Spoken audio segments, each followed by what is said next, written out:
Hello everyone, स्वागत है आपका रेप्लिका वर्ल्ड में। आज हम डिस्कस करेंगे एचएनबी गढ़वाल यूनिवर्सिटी का बीएड फर्स्ट सेमेस्टर का एक क्वेश्चन पेपर। ये पेपर 4th है जो कि है अंडरस्टैंडिंग डिसिप्लिन्स एंड सब्जेक्ट्स। तो चलिए शुरू करते हैं। तो ये जो क्वेश्चन पेपर है ये मैक्सिमम 70 मार्क्स का यानी 70 नंबर का ये पेपर है और इसको करने के लिए आपको 2 आवर्स दिए जाते हैं। तो अब हम देखेंगे कि इस क्वेश्चन पेपर में किस किस तरीके के क्वेश्चंस आए हुए हैं। तो इस क्वेश्चन पेपर में टोटल 2 सेक्शंस है, section A and section B. Section A में हमारे जितने भी क्वेश्चन है उसमें से हमें सिर्फ 5 अटैम्प्ट करने हैं। सेक्शन बी में हमें 3 क्वेश्चंस अटैम्प्ट करने हैं। तो सबसे पहले देखते हैं कि सेक्शन ए में कितने क्वेश्चंस है। उससे पहले एक इम्पॉर्टेंट बात यह है कि सेक्शन ए के जो क्वेश्चंस हैं हर एक क्वेश्चन 5 मार्क का है और आपको हर एक आंसर को 50 वर्ड्स में कॉन्साइज करना है, यानी कि आपको 50 वर्ड्स में ही इस आंसर को लिखना है। तो चलिए देखते हैं क्या क्या क्वेश्चन है। सबसे पहला क्वेश्चन है डिफाइन नॉलेज। हमें ज्ञान को परिभाषित करना है कि नॉलेज क्या है। तो ये जो क्वेश्चन है ये हमारा फर्स्ट यूनिट से ही है, बहुत आसान क्वेश्चन है। नेक्स्ट है discuss the nature of disciplinary knowledge. अनुशासनात्मक ज्ञान की प्रकृति पर चर्चा करनी है। डिसिप्लिनरी नॉलेज का नेचर कैसा होता है ये हमें डिस्कस करना है। नेक्स्ट है list the criteria for the selection of good text books. Good text books की क्राइटेरिया को लिस्ट करना है हमें कि एक अच्छी टेक्स्ट बुक्स के अंदर क्या क्या, मतलब हम किस तरीके से सेलेक्ट करें, क्या क्या गुण होने चाहिए अच्छी टेक्स्ट बुक के अंदर। नेक्स्ट है हमारा what do you mean bye tacit knowledge. Tacit knowledge क्या होता है ये हमें बताना है। व्हाट इज करिकुलम यानी पाठ्यक्रम क्या है। Then describe the salient feature of NCF 2005। Next है what do you understand by practical knowledge यानी व्यवहारिक ज्ञान से आप क्या समझते हैं। तो ये 7 क्वेश्चंस हैं, इसमें से कोई 5 आपको करने हैं।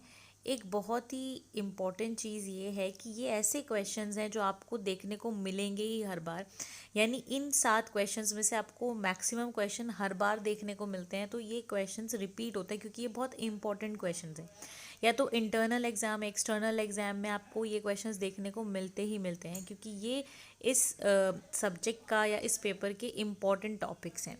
नेक्स्ट है हमारा सेक्शन बी जिसमें कोई 3 क्वेश्चन हमें करने हैं और एक क्वेश्चन 15 मार्क का है।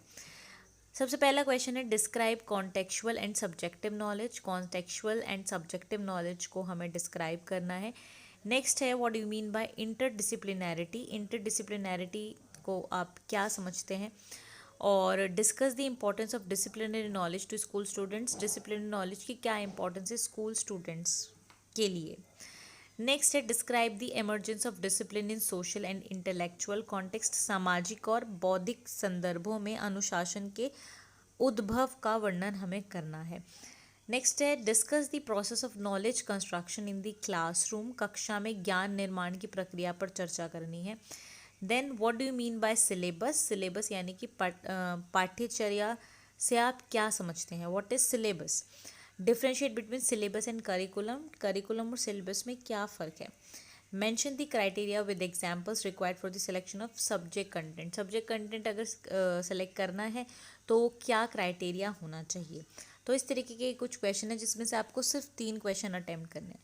सेक्शन बी में भी जो क्वेश्चन है वो ऐसे क्वेश्चन है जो नॉर्मली आते ही हैं, मतलब ये इम्पॉर्टेंट क्वेश्चन है। तो ऐसा कोई भी क्वेश्चन इस पूरे पेपर में नहीं आया है जो कि ऐसा हो कि जो बहुत डीप से आया है या फिर जो किसी को नहीं आता होगा। जिसने इस पेपर को अच्छी तरीके से पढ़ा है, इसका सिलेबस तो पूरा कंटेंट पढ़ा है, तो ऐसा नहीं हो सकता कि उसको एक भी क्वेश्चन इससे मिस हो।